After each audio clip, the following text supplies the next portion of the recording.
예. 예, 감사합니다. 우리가 시편 1편, 2편을 우리 다 같이 읽었습니다. 매일 성경을 5월 달에 들어서 매일 성경이 시편 말씀을 묵상하게 되어 있습니다. 시편은 성경에서 가장 두꺼운 책이죠. 1편에서 150편까지 있습니다. 그런데 이 1편에서부터 150편까지가 5권의 책으로 나눠져 있어요. 그래서 1편 위에 보면 제1권 이렇게 되어 있습니다. 그래서 시편을 5권이라고 우리가 생각을 하면 구약 성경이 39권, 신약 27권, 신구약 성경 66권인데 시편을 5편으로 치면 70권이 됩니다. 70이라고 하는 완전한 숫자가 되기도 하죠. 시편이 이 150편까지 이렇게 수집되고 모아지는데 또 이렇게 지금 이 순서대로 시가 이렇게 편집되어지는 그 과정이 아마도 다윗 시대로부터 해서 나라가 망하고 포로로 잡혀가서 돌아오는 에스라 느헤미야 시대까지, 복귀 시대까지 약 500여 년간에 걸쳐서 이 시편이 수집되어진 것으로 여겨집니다. 이 150편 중에는요, 우리가 보통 시편을 다윗의 시편 이렇게 얘기하는 것처럼 다윗이 가장 많이 썼습니다. 73편이 다윗의 시예요. 그 다음으로 많은 것은 이 아삽의 시가 12편이 있고요. 또 고라의 자손이 10편이 있고 솔로몬이 2편을 썼습니다. 그리고 모세, 에단, 하만 이런 사람들까지 해가지고 이런 사람들이 한 편씩 써서 썼고요. 작자를 모르는 것, 작자 미상인 게 또 50편이나 돼요. 그렇게 해서 이 시편이 구성이 되어지죠. 자, 시편이 모두 5권으로 되어 있다고 했는데 이 5권으로 구성되어지는 것은 유대인 누군가 이렇게 5권으로 이것을 편집을 했을 텐데 아마도 최종적인 편집은 에스라 시대가 되지 않을까. 한 BC 4세기 그 정도 됩니다. 자, 그런데 이 5권은 마치 모세 오경처럼 창세기, 출애굽기, 레위기, 민수기, 신명기 이렇게 펼쳐지는 모세 오경을 닮아 있다라고 합니다. 그리고 1장 1편부터 41편까지 1권이고요. 42편부터 72편까지가 또 2권이고 이렇게 각 권의 끝나는 마디, 끝나는 장면이 일정한 폼을 가지고 있어요.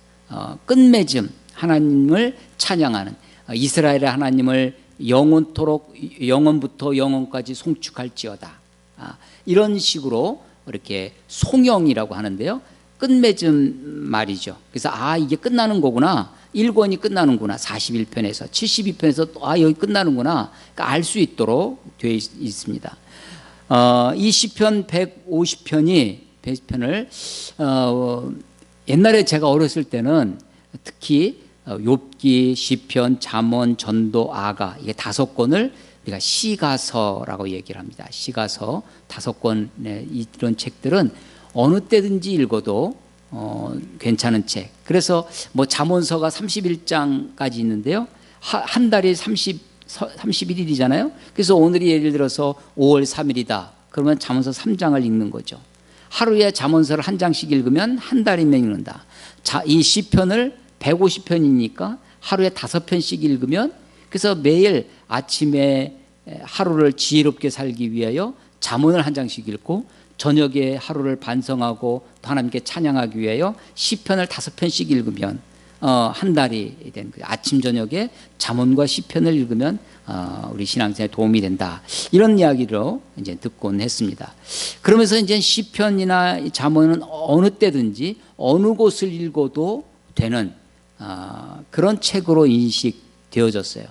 근데 가만히 요즘 최근에 이 성경 연구의 어떤 흐름은 이 시편도 누군가 이렇게 150편을 모아놨는데 아무 생각 없이 그냥 모아놓은 것이 아니라 조금 전에 말씀드린 것처럼 모세오경의 틀을 가지고 창세기 1권 창세기 하나님의 창조주 하나님이심을 출애굽기 구원의 하나님이심을 하나님께 어떻게 예배해야 될지, 레위기의 모습을, 인생의 방황, 그 민수기의 말씀이거든요. 하나님을 어떻게 예배할 것인가, 신명기, 하나님의 말씀을 따라서 사는 삶. 그래서 이 모세의 오경처럼 그런 흐름을 가지고 성경 시편을 전체적인 주제를 가지고 읽어야 되겠다. 한 성경으로 읽으면 좋겠다라고 하는 그런 각성, 그런 운동들이 시편에 대해서 많이 나옵니다. 구약 성경 가운데 많이 인용된 책, 이 유대인들, 이스라엘 사람들 많이 애송하는 책, 또 우리 신약 시대의 기독교인들, 기독교인들이 좋아하고 애송하는 책을 꼽으면, 유대인들이 꼽으라고 하면 신명기를 꼽습니다. 그런데 기독교인들이 꼽으면 이 시편을 많이 꼽는다고 그래요. 그래서 특히 설교의 황태자라는 별명이 있는 사람 누군지 혹시 아세요? 설교의 황태자 윤기영이 아니고요. 설교의 황태자가 누구냐면 스폴전이라는 사람이 있습니다. 설교의 황태자라고 별명이 붙어있는 사람인데요. 이 스폴전의 주 설교 본문이 이 시편이었다고 합니다. 시편을 참 사랑하고 시편을 많이 애송하고, 루터가 종교개혁을 하고 자기네 나라 독일어로 성경을 번역하죠. 그전에는 성경을 어떻게 이런 책을 함부로 번역을 하겠어요? 번역을 못하는 거예요. 그러니까 라틴어, 그리스 로마가 다스리던 시대에 로마가 이제 기독교를 국교로 하고 그랬으니까요. 로마가 쓰는 라틴어로 벌게이트 역이라고 있어요. 라틴어로 그 벌게이트 라틴어 성경을 1000년 이상 써온 것입니다.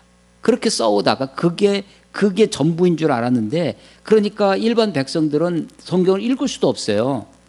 미사도 라틴어로만 해야 됩니다. 그러니까 하나도 못 알아듣는데 신부들이 라틴어로 예배를 미사를 집전하는 거예요. 그러니까 일었을 때 눈치껏 일어서고, 앉을 때 눈치껏 앉고, 성찬을 떡을 떼주면 그거 받아 먹고 하면서 미사를 드리는 거죠. 심지어는 종교개혁 시대에 대한 연구를 논문에 보면 신부들조차도 라틴어를 모르는 건데 몰랐다고 그래요. 이 십계명도 모르는 신부들이 있는 거예요. 그런데 그 예배 직전에 라틴어, 우리 그 성악 배우는 사람들이 막 라틴어 제대로 못하면서 우리가 외워서 하잖아요. 그런 식으로 미사를 집전을 했다는 거죠. 루터가 종교개혁을 하고 독일어 성경을 번역하면서 사람들이 성경을 읽는 거예요.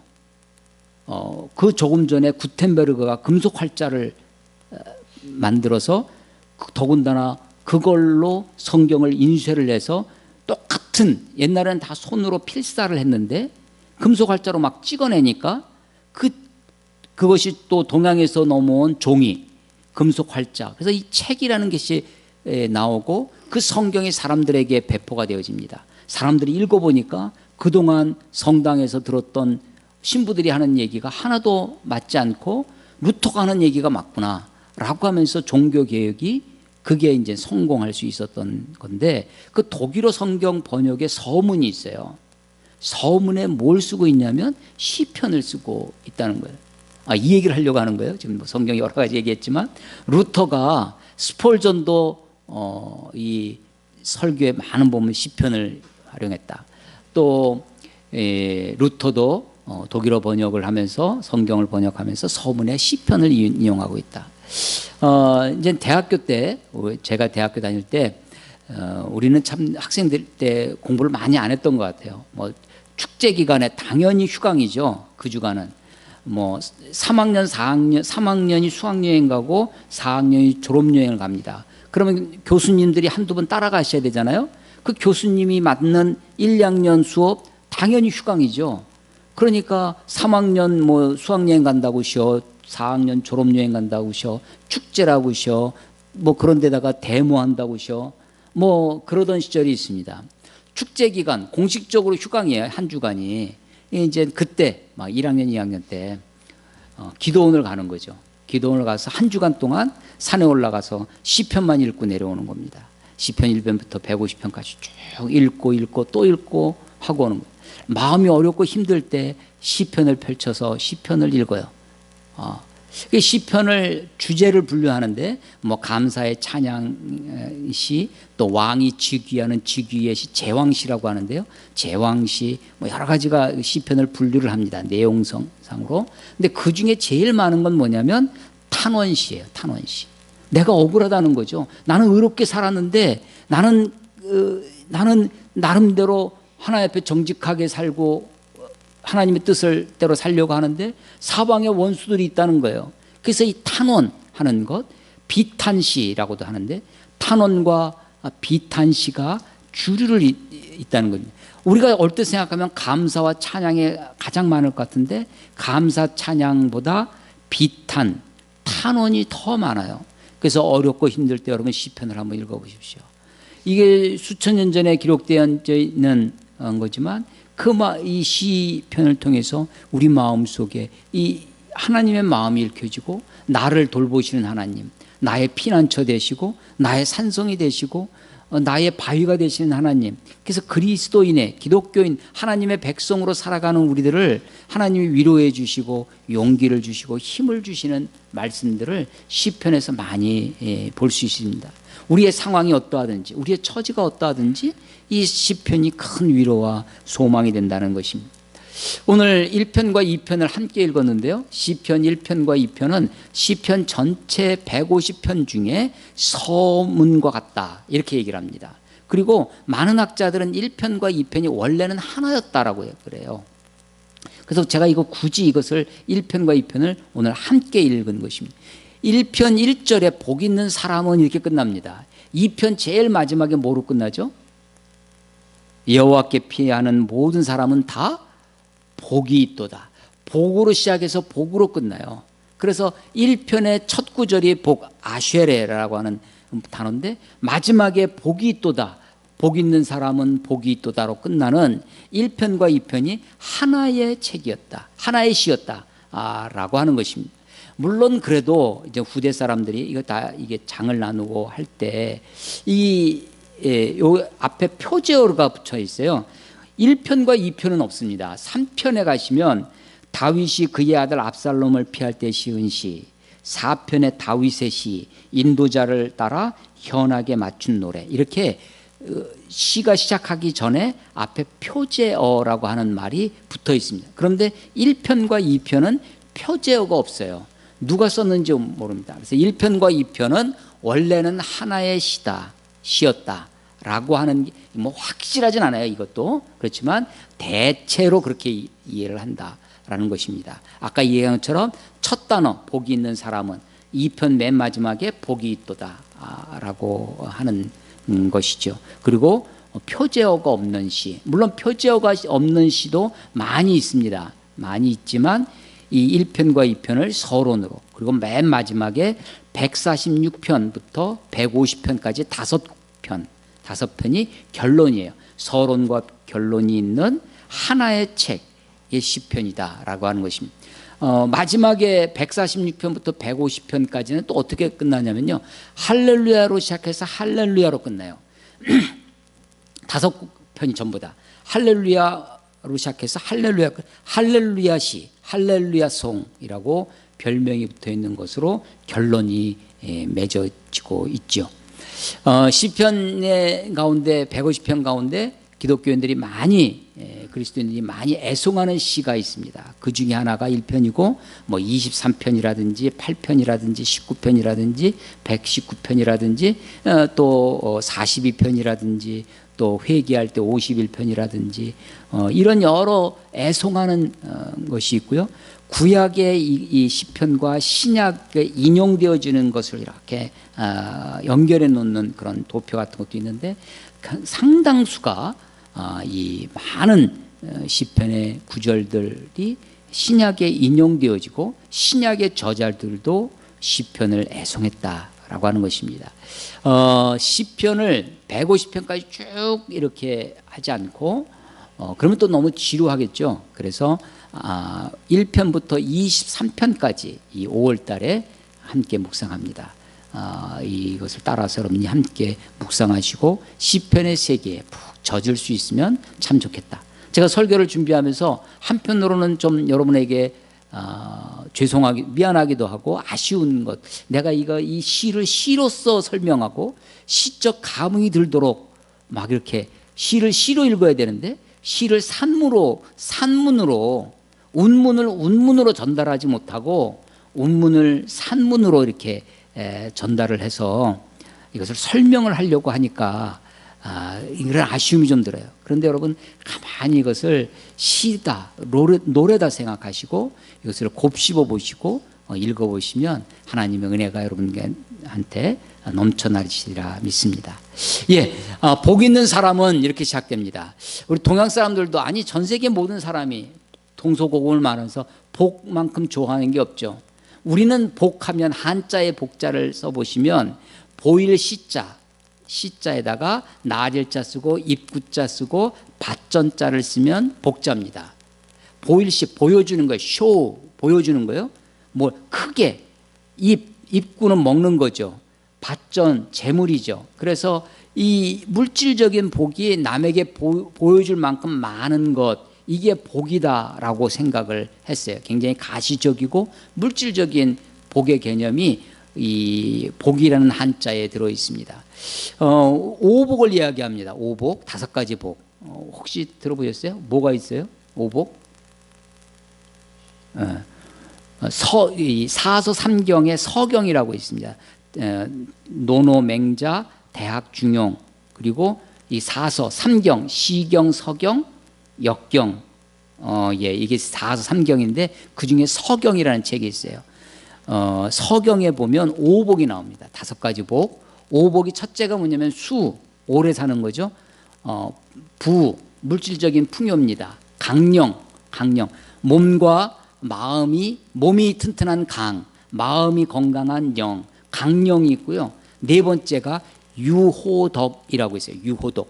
이게 4번째 복. 유는 바소자와 비슷해요. 몸하는 바 있잖아요. 덕을 좋아하는 거예요. 덕을 좋아하는 것, 유호덕입니다. 유호덕. 그러니까 복이 뭐냐? 덕을 좋아하는 거예요. 덕을 좋아하는 것, 그것 자체가 복이라는 거예요. 그러니까 단순히 가시적이고 물질적인 복의 개념만은 아니죠. 5번째가 뭐냐면 고종명입니다. 고종명 들어보셨어요? 고종명. 고자가 생각할 고자예요. 사고, 고려하다. 뭘 생각하냐면 종명, 명이 마치는 것. 그게 복이라는 거예요. 내가 유한한 존재다. 내가 나에게도 종명이 있다. 나도 마칠 날이 있다. 그걸 생각하는 게 복이라는 거예요. 내가 끝이 있다는 것을 안다면 내가 지금 어떻게 살아야 할지를 그거를 생각하게 된다는 거죠. 그래서 고정명이 복이라는 거예요. 고정명. 수, 부, 강령, 유호도, 고정명. 이게 오복입니다. 영어의 복은 blessing이죠. blessing, 축복입니다. blessing은 bless, 축복하다, bleed, B-L-E-E-D, bleed, 피를 흘리다, 피 흘리는 것에서 그러니까 영어의 bless는 희생에 근거합니다. 피와 관계되어 있어요. blood, bleed, 그런 거죠. 복 있는 사람은 어떤 사람이냐? 먼저 소극적인 것 3가지를 얘기합니다. 악인의 꾀를 따르지 아니하며 죄인의 길에 서지 아니하고 오만한 자리에 앉지 아니하고. 점층법이죠. 점층법의 반대 점강법. 악인의 꾀, 죄인의 길, 오만한 자의 자리. 악인의 꾀를 따르지 아니하고 죄인의 길에 서지 아니하고 오만한 자의 자리에 앉지 않는 것, 그게 복 있는 사람이라는 그런 사람이 부정적으로 소극적으로 설명을 하고 있어요. 악인의 꾀가 뭐냐? 카운셀입니다. 악인의 충고, 악인이 우리들이 세상이 우리들에게 충고합니다. 너 그렇게 살면 안 된다고. 너 그렇게 살면 너 미치고 손해만 본다고. 그렇게 사는 게 아니라고 세상 사람들이 우리들에게 충고를 해요. 세상이 우리들에게 조언합니다. 카운셀을 해요. 그런데 그 악인의 꾀를 따르지 않는 것이 복이라는 거예요. 부정적이고 소극적인 것 3가지를 얘기하고 2절에 오직 여호와의 율법을 즐거워하여 그의 율법을 주야로 묵상하는도다. 여호와의 율법을 즐거워하여, 여호와의 율법이 지겹고 여호와의 율법이 무섭고 여호와의 율법이 무거운 것이 아니라 여호와의 율법을 즐거워한다는 것입니다. 그래서 하나님께 대한 태도, 하나님의 율법은 하나님으로부터 나온 거죠. 하나님은 어떤 분이냐면 선하신 분입니다. 선하신 분으로부터 그게 나오는 거예요. 그러니까 율법도 선하고 바른 것입니다. 다만 우리가 그 율법을 제대로 지키지 못하고 율법 아래 눌려 살게 되는 거죠. 율법을, 하나님의 율법을 즐거워하며, 이 말은 우리말은 오직 여호와의 율법을 즐거워하여 이렇게 번역되어 있지만 그의 즐거움은 하나님의 율법 안에 있다. 우리가 어디서 즐거움을 찾습니까? 드라마에 찾습니까? 우리가 어디서 즐거움을 찾아요? 각자 자기 기쁨을 찾는 데가 있을 거예요. 그런데 하나님의 율법 안에서 그 안에 즐거움이 있다는 겁니다. 하나님의 율법을, 여호와의 율법을 즐거워하여 그 율법을 주야로 묵상하는 자로다. 묵상이라는 단어가, 우리도 묵상이라는 단어를 많이 쓰지만 묵상하면 묵자가 침묵할 때 그 묵자잖아요. 고요할 묵, 아주 고요, 굉장히 묵상이라는 단어 자체가 좀 잠잠하고 굉장히 정적이고 그렇게 다가옵니다. 그런데 이 묵상이라는 단어는 ruminate, 되새김이죠. 되새김하는 겁니다. 곱씹는 겁니다. 다시 생각해 보는 겁니다. 리플렉트 하는 거죠. 그런데 우리가 묵상을 하라고 하면 성경 묵상 훈련 뭐 이렇게 하다 보면 뭘 하냐면 자기의 삶을 묵상합니다. 자기의 과거를 묵상해요. 자기의 상처를 묵상하는 사람이 있어요. 하나님의 말씀을 묵상하는 것입니다. 상처, 내 과거, 우리의 삶을 묵상을 하면 우리의 삶이 다 그렇죠. 우리의 삶이 다 추하고 악하고 사연 없는 사람이 없잖아요. 다 아픔이 있어요. 내가 다 당한 것이 있어요. 억울한 것도 있고 아픈 것도 있고 과거의 상처도 있는데 그것을 자꾸만 곱씹으면 그 상처에서부터 쓴물이 올라옵니다. 독이 올라와요. 그런데 말씀을 묵상을 하면, 말씀을 되씹어요. 말씀을 곱씹습니다. 말씀에서 생명이 나오는 거죠. 묵상은 하나님의 말씀을 되씹는 겁니다. 하나님의 말씀을 곱씹는 거예요. 하나님의 말씀을 또 생각해보고 또 생각해보고 하는 거예요. 그 속에서 하나님의 말씀을 피상적으로, 하나님의 말씀을 그냥 읽는 것이 아니라 그것을 곱씹어 보는 것, 이게 묵상입니다. 그가 복 있는 사람이라는 거예요. 여호와의 율법을 즐거워하여, 이게 태도죠. 여호와의 율법을 묵상하는, 주야로. 그래서 하나님의 말씀을 주야로 묵상하기 가장 좋은 게 뭐냐면 암송입니다. 암송을 하면 그 말씀이 자꾸 되씹기가 좋죠. 아침 저녁으로 자주 성경을 읽는 거죠. 하나님의 말씀을. 우린 이제는 성경을 핸드폰에 넣고 다니잖아요. 언제든지 우리가 성경을 되씹을 수 있습니다. 너무 흔하니까, 너무 많으니까 우리가 하나님의 말씀을 오히려 경홀히 가볍게 여기고 오히려 그것을 깊이 생각하지 못하는 그런 폐단이 있어집니다. 3절 4절은 그것을 다시 지규로 얘기합니다. 지규법이죠. 뭐뭐처럼 뭐뭐같이. 복 있는 사람이 누구냐? 그는 시냇가에 심은 나무가 철을 따라 열매를 맺으며 그 잎사귀가 마르지 아니함 같으니 그가 하는 모든 일이 다 형통하리로다. 악인들은 그렇지 않으며 오직 바람에 나는 겨와 같도다. 같도다. 지규법으로 선명하게 이야기합니다. 복 있는 사람은 시냇가에 심은 나무가 철을 따라 과실을, 열매를 맺은 것 같다는 거죠. 자, 이 나무가 하는 일은 뭐예요? 시냇가에, 특히 팔레스틴은요, 건기와 우기가 아주 분명한 나라입니다. 그래서 건기 때는 바짝 말라 들어가죠. 우기 때는 비가 많이 옵니다. 그러면 그때 시내가 생겨요. 냇물이 생깁니다. 그때만 생겨요. 간헐적으로 뜨문 이 시내가 생깁니다. 그래서 그런 걸 뭐라고 하냐면 간헐천이라고 하죠. 와디라고 합니다. 와디, 간헐천. 비가 오면 시내가 생기는데 비가 그치고 건기가 되면 바짝 마르는 흔적만 있죠. 물 흐르는 흔적만 있어요.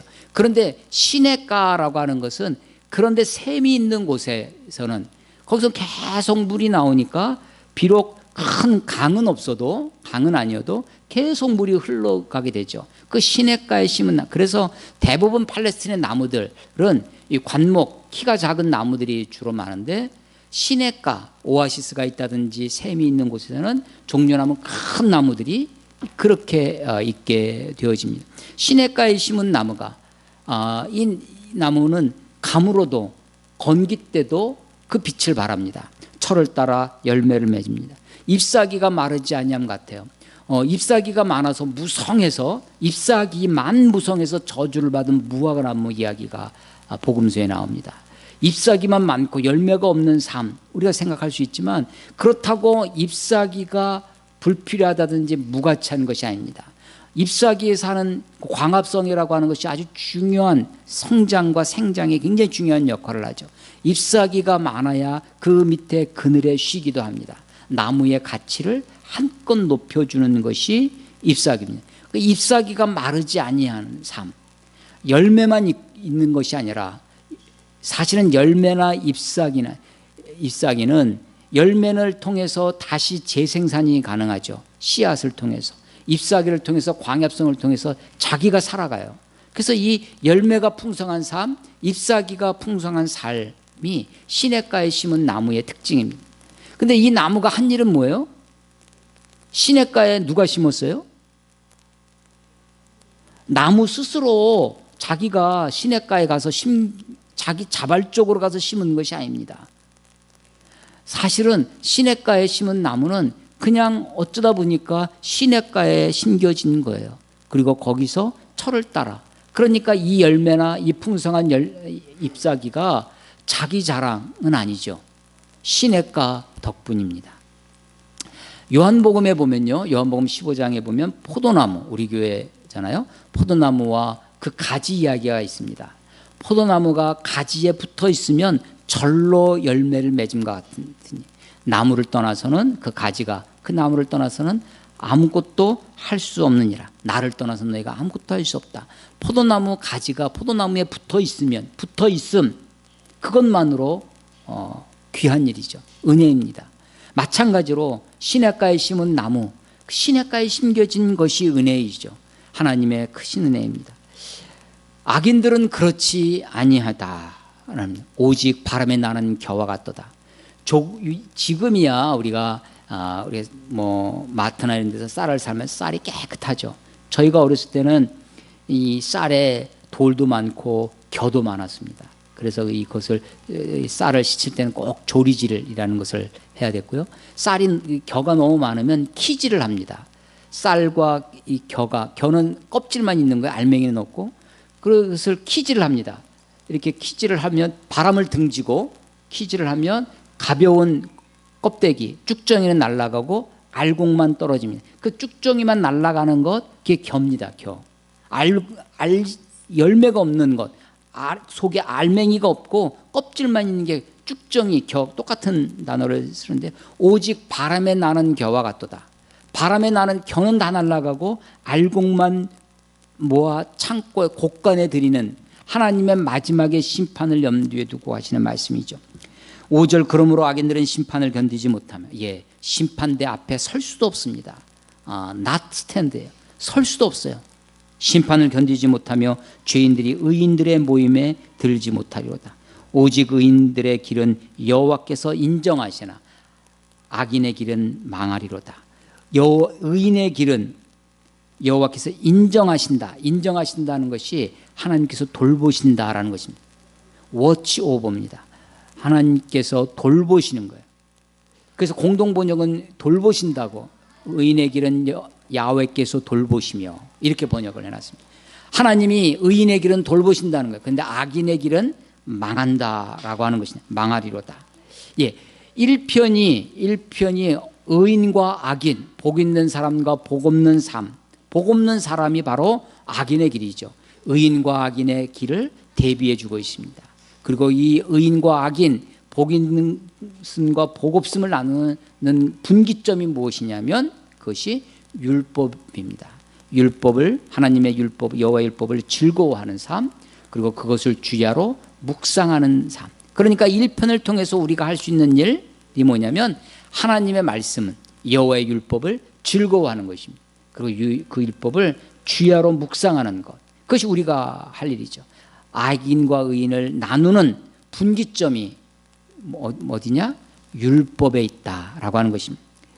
이어서 2편에 가면 어찌하여 이방 나라들이 분노하며 민족들이 헛된 일을 꾸미는가? 세상의 군왕들이 나서며 관원들이 서로 꾀하여 여호와와 그의 기름 부은 자를 대적하며. 어찌하여, 악인과 의인의 삶은 그러한데 너희들은 어찌하여, 이런 거죠. 어찌하여. 1편을 이어서 한번 읽어보세요. 1편은 상당히 개인적으로 다가옵니다. 그런데 2편은 거시적으로, 우주적으로 다가옵니다. 세상의 이방 나라들 분노하고 있습니다. 민족들이 헛된 일, 허사를 꾸미고 있습니다. 세상의 군왕들, 관원들이 서로 꾀요. 뭘 꾀하느냐? 이 세상이 꿈꾸고 있는 것, 세상이 꾀하는 것, 그것이 뭐냐면 2절 끝에 있죠. 여호와, 우리 하나님과 그의 기름 부음 받은 자, 기름 부음을 받은 자 누구냐면 그게 메시아입니다. 그게 그리스도예요. 그러니까 여호와와 그의 기름 부음 받은 자, 여호와와 메시아, 이렇게 되어 있어요. 이 말씀이 사도행전 4장에 그대로 인용되어 있습니다. 사도행전에 사도들이 성령의 강림, 오순절 성령의 강림 위에 막 나가서 외치잖아요. 안진뱅이를 일으키는 장면이 3장에 나옵니다. 그것 때문에 이 예루살렘에 소동이 일어나죠. 그래서 사도들이 관원들에게 잡혀갑니다. 그래서 공갈 협박을 받습니다. 다시는 예수의 이름으로 증거하지 말라고 그렇게 아주 압박을 당했어요. 그때 사도들이 내가 하나님 앞에서 하나님 말씀과 너희 말 듣는 거 어느 것이 옳은가 판단해봐라 라고 하면서 바로 이 말씀을 인용합니다. 시편 2편에 세상 관원들이, 군왕들이 나서며 관원들이 서로 꾀하며 여호와와 그의 기름 부음 받은 자를 대적하여. 이 말을 사도행전에서 누가가 번역할 때 어떻게 이것을 인용해 왔냐면 여호와를 주로 인용했어요. 세상 군왕들이 나서며 관원들이 서로 꾀하여 주와 그의 그리스도를 대적하는 신도다. 그렇게 인용해 왔어요. 그러니까 시편 2편의 말씀을 지금 사도들이 깨달은 거예요. 사도들이 이 말씀이 바로 그리스도이신 예수님을 통해서 이루어지는 것이구나 라는 걸 알았던 거죠. 그래서 시편에는 여호와와 그의 기름 부음 받은 자라고 되었던 것을 사도행전 4장에서는 사도들이 인용하면서 주와 그의 그리스도를 대적한다라고 바꿔서 그렇게 인용을 하고 있는 것입니다. 그러면서 그들이 대적하면서 뭘 꿈꾸냐면 3절을 꿈꾸는 거예요. 세상 관원들, 군왕들, 이방 나라들, 민족들이 꿈꾸는 것. 3절 우리가 그들의 맨 것을 끊고 그의 결박을 벗어버리자 하는도다. 세상이 꿈꾸는 겁니다. 그의 결박, 그들의 맨 것 뭐냐면 우리가 하나님께 매여 있다는 거죠. 하나님이 우리를 얽어매고 있다는 거예요. 하나님으로부터 우리가 결박을 당하고 있으니까 그것으로부터 벗어나자는 것입니다. 그러니까 하나님으로부터 자유를 꿈꾸고 있습니다. 이 자유를 꿈꾼 사람이 누구예요? 그게 탕자입니다. 누가복음 15장에 아버지로부터 내게 올 분깃을 다 달라고 해가지고 아버지가 없는, 아버지가 안 보시는 먼 나라로 타국으로 가서 허랑망탕하게 자기가 꿈꾸는 자유를 만끽하며 살아갑니다. 그게 탕자죠. 탕자예요. 이 탕자, 아버지로부터의 자유, 아버지로부터의 독립을 꿈꾸는 것이 우리들의 인류입니다. 창세기 3장에 아담과 하와가 꿈꿨던 것도 하나님으로부터의 독립, 하나님이 왕이 아니라 내가 왕 돼서 내 마음대로 살고 싶은 것, 그것이 인간이 꿈꾸는 거죠. 세상 이방 나라들이, 민족들이, 군왕들이, 이 관원들이 꿈꾸는 것입니다. 여호와와 그의 기름 부음 받은 자를 대적하면서 우리가 그의 맨 것을 끊고 그의 결박을 벗어버리자. 세상이 그렇게 한다는 거예요. 그랬더니 4절 하늘에 계신 이가 웃으시며, 하늘에 계신 이가 누구예요? 하나님이시죠. 여호와입니다. 주입니다. 하늘에 계신 이가 웃으시며 주께서 그들을 비웃으시리로다. 하늘에 계신 이가 주님이시죠. 하나님이십니다. 여호와십니다. 그가 비웃습니다. 비웃음은 웃음이 아니죠. 비웃음은 웃음이 아닙니다.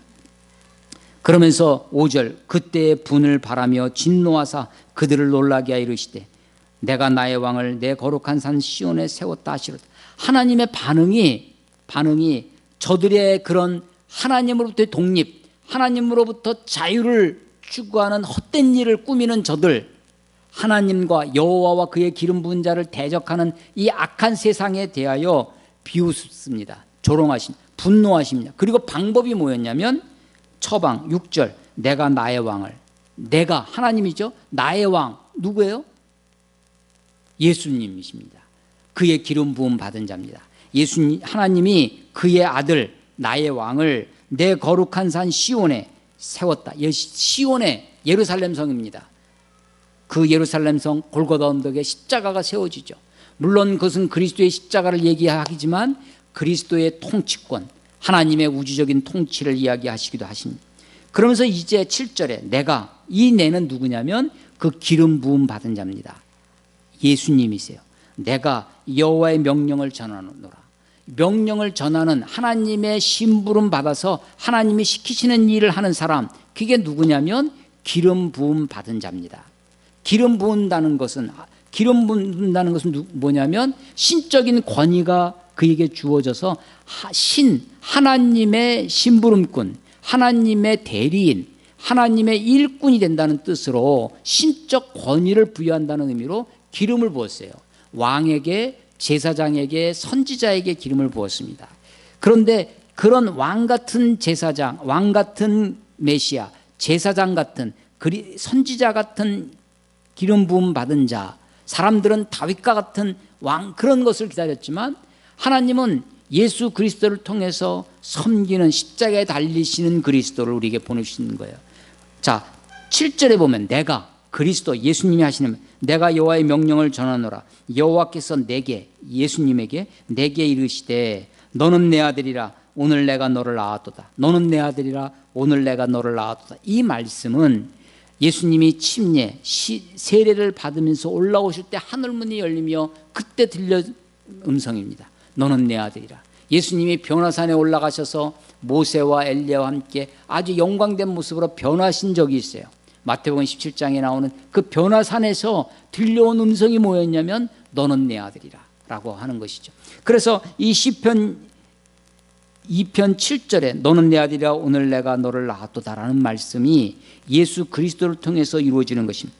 8절 내게 구하라. 내가 이방 나라를 내 유업으로, 내 상속으로, 내 소유로 주리니 내 소유가 땅끝까지 이르로다. 내게 구하라. 내가 이방 나라를 내 유업으로 주겠다라고 하세요. 그 이방 나라가 어떤 나라였냐면 1절에 이방 나라들이 분노하며 민족들이 헛된 일을 꿈꾸던, 하나님을 대적하던 이방 나라예요. 근데 그 이방 나라를 하나님이 예수님에게 유업으로 주신다는 거예요. 유업으로 주신다고 하시면서 또 뭐라고 하시냐면 9절 내가 철장으로, 쇠몽둥이 같은 겁니다. 철장으로 그들을 깨트리며 질그릇같이 부수려다. 아니, 이방 나라를 유업으로 주시는데 그것을 또 깨트리신대요. 그건 도대체 무슨 말입니까? 이방 나라가 원래 하나님을 대적했던 나라들이에요. 그런데 그 나라를 유업으로 주시겠다고 그러고 그것을 또 깨트리신다고 해요. 여러분, 하나님이 세상에 대해서, 이 월드, 세상에 대해서 뭐라고 하시냐면 너희가 이 세상이나 세상에 있는 것들을 사랑하지 말라. 이 세상이나 세상의 것들은 하나님으로부터 온 것이 아니니라 라고 하십니다. 그러면서도 하나님 뭐라고 하시냐면 하나님이 이 세상을 이처럼 사랑하사 독생자를 주셨어요. 하나님이 세상을 이처럼 사랑하사, 하나님께서 벌하시는, 하나님께서 멸하시고 멀리하시는 세상이 있어요. 악하다 하시는 세상이 있어요. 하나님이 사랑하셔서 자기 자신을 주시는 세상도 있습니다. 그러니까 하나님이 이 세상을 창조하셨습니다. 근데 이 세상이 하나님을 온전히 하나님을 섬기지 아니하고 하나님을 배반하고 악한 세상이 되어버렸어요. 그렇지만 하나님은 그 세상을 없애버리지 아니하시고 그 세상을 다시 구속하십니다. 하나님의 구원은 온 우주적인 구원이 될 것입니다. 하나님이 이 철장으로 그들을 깨뜨리고 질그릇이 깨지는 것처럼 부수리로다 세상을 심판하실 것입니다. 그리스도의 메시아의 승리를 예언하고 있는 것이죠. 자, 여기까지 메시아를 이야기하셨습니다. 그리스도, 하나님이 온 우주의 구원자가 되시고 온 세상의 왕이 되셔서 통치하실 것을 노래해요. 그리고 나서 10절부터 그런즉 군왕들아 너희는 지혜를 얻으며 세상의 재판관들아 너희는 교훈을 받을지어다.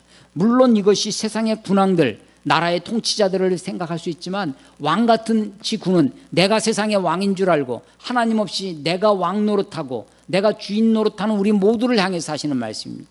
군왕들아 너희는 지혜를 얻으라는 거예요. 재판관들아 너희는 교훈을, 우리가 얻어야 할 지혜가 무엇입니까? 우리가 얻어야 할 교훈이 무엇입니까? 11절에 있습니다. 여호와를 경외함으로 섬기고 떨며 즐거워할지어다. 그의 아들에게 입맞추라. 예, 그렇습니다. 우리가 할 일이에요. 뭐예요? 여호와를 경외함으로 섬기고 떨며 즐거워한다는 것입니다. 섬기라는 것이에요. 그리고 그분을 즐거워하라는 것입니다. 동사가 딱 세 개예요. 명령형 동사가 섬겨라, serve. 두 번째가 즐거워해라, rejoice. 그리고 세 번째가 그의 아들에게 입맞추라, kiss his son. 자, 우리가 해야 할 일. 1편에서는 복 있는 사람으로서 살기 위해서 우리가 할 일은 율법을 즐거워하고 율법을 주야로 묵상하는 것입니다. 2편에서는 하나님을 섬기는 거예요. 경외함으로. 그리고 그분을 즐거워하는 것입니다. 떨며 즐거워하는 것입니다. 그리고 그의 아들 예수님, 그의 아들에게 키스하는 겁니다. 입맞추라는 거예요. 이 입맞춤은 입으로 키스하는 것이 아니라 사실은 이것은 그의 발에 입맞추는 그런 것입니다. 마치 이 단어가 신약에 오면 예배하다라는 단어로 많이 쓰입니다. 프로스퀴네오라고 하는 단어가 있는데요. 예배하다입니다. 신약의 용어로 하면 프로스퀴네오, 예배하다라는 거예요. 이 단어는요 이런 거예요. 로마의 황제가 어떤 도시에 성에 옵니다. 그러면 그 도시의 성주는 어떻게 해야 되겠어요? 맞으러 나가야 되겠죠. 황제가 자기 도시에 오면 나가서 황제를 맞이합니다. 맞이해서 안으로 모셔드리죠. 안으로 모셔드려서 자기 자리를, 성주가 차지했던 그 자리를 누구한테 내줘야 되겠어요? 황제에게 내주죠. 황제가 그 자리에 앉는 거예요. 성주의 자리에 앉고, 왕이 있으면 왕의 자리에 황제가 앉아야죠. 그리고 그 앞에 뭐예요? 키스하는 겁니다. 입 맞추는 거예요. 그리고 황제가 무슨 말 하는지, 여기까지 와서 무슨 말 하는지 귀담아 듣는 것. 이게 뭐예요? 프로스퀴네오라는 단어예요. 프로스퀴네오.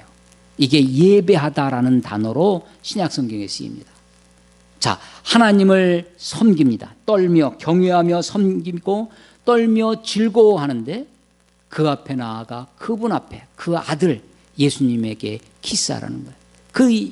자, 그래서 1편의 악인과 의인을, 복 있는 사람과 복 없는 사람을 나누는 분기점은 뭐라고요? 율법에 대한 태도입니다. 율법을 즐거워하고 율법을 주야로 묵상하는 자가 되어야 돼요. 2편에서는 하나님을 섬기는 자. 근데 섬기는데 어떻게 섬기냐면 마지못해서 그냥 그렇게 섬기는 것이 아니라 어떻게? 즐거워하면서 섬기는 것입니다. 하나님을 즐거워하는 거예요. 그래서 신앙이요, 요즘 최근에 또 우리 SNS에 문제되는 것 중에 하나가 참 부끄러운 일 중에 하나인데, 강북에 있던 아주 굉장히 큰 교회입니다. 몇천 명 모이는 교회인데, 제자 훈련을 아주 독하고 아주 심하게 이렇게 시킵니다. 사방을 우겨쌈을, 바울이 그런 훈련을 받았다는 거죠. 강의 위험과 막힘과 갇힘과 온갖 억압을 당했었는데, 그런 것처럼 우리가 그런 걸 재현을 하면서 훈련을 받아야 그리스도의 제자가 된다 라고 하는데, 심지어는 사람 인분도 먹게 하고요, 이렇게 뜨거운 한증막에 들어가가지고 견디기 훈련도 하고 밤에 저 구리에서부터 교회에 있는 데까지 밤새도록 걸어오게 하고 그런 아주 극한의 상황으로 내몰아서 사람들을 훈련을 시키는 거예요. 그러다가 최근에 2명이 뇌졸중을 일으켜가지고 그 중에 한 사람은 지금도 이렇게 누워 있다고 그러고 막 이런 일이 벌어지는 거죠. 또 당연히 그런 교회 어떤 제왕적 리더십이 있는 교회가 가지는 나타나는 현상 중에 하나가 재정적인 비리 이런 것들을 밝혀달라고 청와대 청원까지 올라가 있는 상황입니다. 제자 훈련이라는 미명하에 비인격적이고 비인간적인 일을 자행합니다. 그렇게 해서 훈련되어진들 그것이 그의 성품으로 되느냐? 아니 신앙이 좋다고 하나? 그래서 뭐 매일같이 새벽 가서 새벽 기도하고 11조 감사한 거 온갖 거 다 하고 온갖 교회를 다 하고 그 훈련 과목 중에 일주일에 3일을 교회에서 자더라고요. 가정이 어떻게 되는지 가정에서 무슨 일 때문에 잠깐 훈련을 빠지는데 그거 온갖 비난과 욕을 다 듣고 뭐 하는 거예요. 훈련이라고 하는 이름이 아예 인간성을 말살을 하고 비인격적인 방법을 하는 거죠. 아니 그것은 성경적인 방법이 아니라고 생각됩니다. 정말 참으로 하나님 어떤 분이시냐면 참으로 인격적인 분입니다. 참으로 선하신 분이에요. 하나님으로부터 나오는 것도 선하고 인격적이라고 생각됩니다. 자발적 헌신, 자발적 순종이 이것이야말로 신앙의 핵심입니다. 물론 우리가 틀을 지어가지고 훈련하고 과정하면 훨씬 더 훈련이 잘 되는 것 같고 더 조직화되고 더 이 집단화하기에 좋겠죠. 그런데 신앙은 그렇지 않습니다. 이 인격은 그렇게 해서 형성되어지는 것이 아닙니다. 오히려 사람들이 독해져요. 신앙이 많은데 사람이 독해져. 강해지는 것과 거칠어지는 것과 다릅니다. 그래서 여호와를 경외함으로 섬기고 떨며 즐거워해라. 그의 아들에게 입맞추라. 이것이 강요가 아닙니다. 강제가 아니에요. 자발적인 것입니다. 기쁨으로 하는 것이죠. 그렇지 않으면 12절에 그렇지 않으면 진노하심으로 너희가 길에서 망하리. 길에서 망해요. 길에서. 1편 끝에 악인들의 길은 망하리로다. 그 악인들이라는 거죠. 길에서 망합니다. 그의 진노가 급하심이라. 여호와께 피하는 모든 사람은 다 복이 있도다. 이렇게 끝납니다. 여호와께 피하는 모든 사람이 복이 있어요. 여호와께 피한다. 여호와를 피난처로 삼는 자는 이런 겁니다. 여호와께 피난처로 삼는 여호와께 피하는 모든 사람입니다. 그렇게 돼 있죠. 여호와께 피하는 모든 사람은 다 복이. 여호와께 피하면 그가 남자이든 여자이든 그가 부자이건 가난하건 그가 학식이 많은 사람이건 학식이 없는 사람이건 그가 한국 사람이건 미국 사람이건 그의 인종이나 그의 성별이나 그의 직업이나 그의 학벌이나 그의 모든 것과 상관없이 여호와께 피하는 사람은 모두 여호와께 피하기만 하면 모든 사람이 다 복이 있다라고 하는 것입니다. 하나님께 피하는 자가 복이 있습니다. 하나님을 피난처로 삼는 자가 복이 있다는 것이에요. 그래서 시편 1편과 2편이 18절로 되어져 있는 한 편의 시처럼 읽혀집니다. 1편이 우리가 개인적인 삶을 중심으로 이야기하는다면 2편은 메시아 예언시입니다. 우주적인 통치자가 되실 우리 하나님 앞에 우리가 겸손히 그분 앞에 나아가야 할 것입니다. 하나님의 말씀을 즐거워하고 여호와의 율법을 즐거워하고 주야로 하나님의 말씀을 묵상하는 자, 하나님께 피하는 자가 복이 있다는 것입니다. 우리가 해야 할 일 마치 시냇가에 심은 나무처럼 우리가 있는 처지와 형편을 감사하며 순응하며 내게 주어진 하나님의 말씀을 붙들고 씨름하고 곱씹으며 하나님을 묵상할 때 그 말씀 앞에 나아갈 때 하나님이 우리에게 복이 되겠다 하시는 것입니다. 내게 구하라. 내가 이방 나라를 내 유업으로 주리니 내 소유를 땅끝같이 이루리로다. 물론 이것은 예수 그리스도께 해당되는 말씀입니다. 주님께 내 아들이신 여호와께서 아들 예수에게 하신 말씀이지만 우리들은 또 다른 작은 예수로 우리도 이 말씀을 붙들고 살아가면서 하나님 내게 주신 유업을 우리가 간직하며 살 수 있었으면 좋겠습니다. 동양의 오복의 고종명, 다섯 번째가 고종명이라고 그랬어요. 종명을 생각하는 것, 내 목숨이 종치는 끝나는 날을 생각하는 것, 하나님의 심판이 있다는 것.